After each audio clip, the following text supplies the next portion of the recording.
أعوذ بالله من الشيطان الرجيم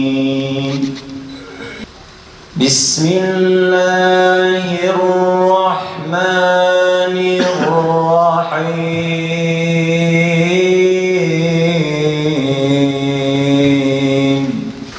ومن أظلم ممن افترى على الله الكذب وهو يدعى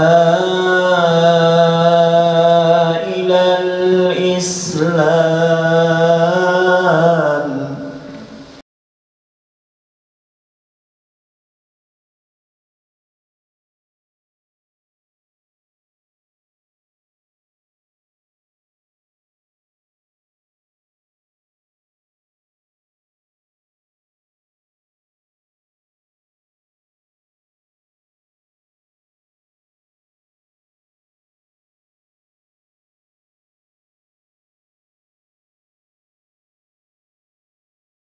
Değerli peygamber aşıkları ve onun yol arkadaşlarının aşıkları olarak o kahramanları ve o nesli anlatmak ve anlamak için her yıl Kasım ayı sahabe ayı olarak belirlemiş olduğumuz ayda her yıl bir sahabeyi işliyoruz.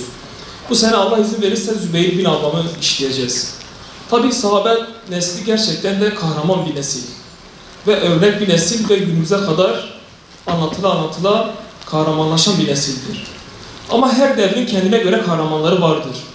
Elhamdülillah bugün de Müslümanlar için artık sahte kahramanların dönemi geçmiştir. Batı'nın finanse ettiği, cihazladığı ve bize sunduğu ve çocuklarımıza öğrettiği kahramanlar elhamdülillah bugün birer birer sönmüştür. Artık bizim büyük kahramanlarımız yani Zübeyir bin Avvam'ın yolunda giden Ebu Beydeler, Ebu Hamzalar bugün çocuklarımıza artık örnek gösterebileceğimiz büyük kahramanlardır. Biz Peygamber Sevdaları Vakfı olarak diyoruz ki gerçekten bugün dünyada bu kadar zulme rağmen, bu kadar baskıya rağmen İslam davası gün ve gün gençleşiyor, diriliyor ve her yerde cihat ruhuyla tekrar çıkıyor.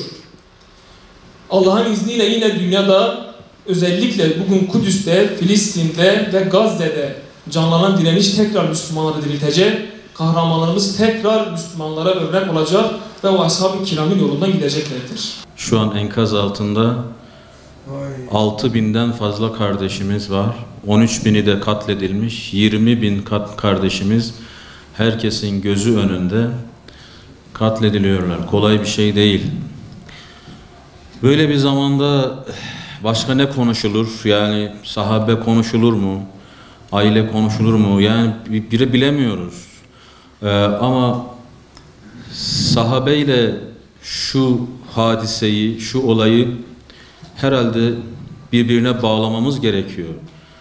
Yani Zübeyir bin Avvam'ı anlatırken biz onu şu anki Gazze ile anlatırsak nasıl ki şu anda diyoruz ki şu katliamla beraber veya oradaki müminlerin direnişiyle beraber yüzlerce ayet-i kerime yeniden nazil oldu. Yüzlerce ayet-i kerime yeniden nazil oldu ve oluyor.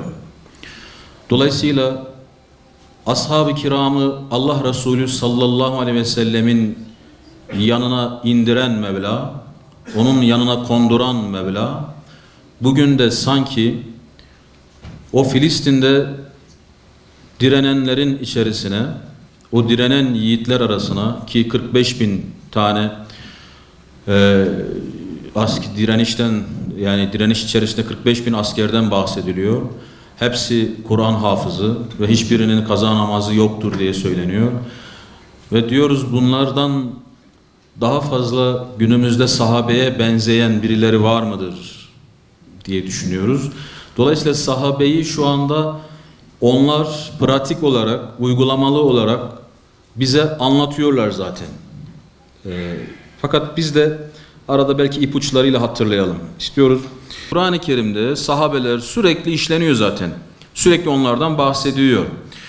Şimdi nasıl bahsedilmesin ki onlardan? Çünkü bizi onlar inşa ediyor. Yani biz evet Kur'an-ı Kerim'i okuyarak irşad oluyoruz, öğreniyoruz. Fakat hayatın gerçeklerine onlarla vakıf oluyoruz. Allah Resulü usvetün hasenetündür. Kiminle beraber usvetün hasenetündür? Kiminle beraber en güzel örnektir? Ashabıyla beraber en güzel örnektir. Aleyhissalatü vesselam'ı işte günümüze taşıyan kimdir? Sünnetiyle, hadisleriyle kimdir? Yine ashab-ı kiramdır. Dolayısıyla bir Müslümanın ashab-ı kirama gitmeden İslam'ı yaşaması imkansızdır. Yani sünnetten haberdar olması imkansızdır. Kur'an'ı anlaması imkansızdır. Ashab-ı kiram bir anlamda bizim imanımızın bir parçasıdır. İbadetimizin bir parçasıdır. Dolayısıyla illa gelip de salonda anlatınca anlatmış olmuyoruz.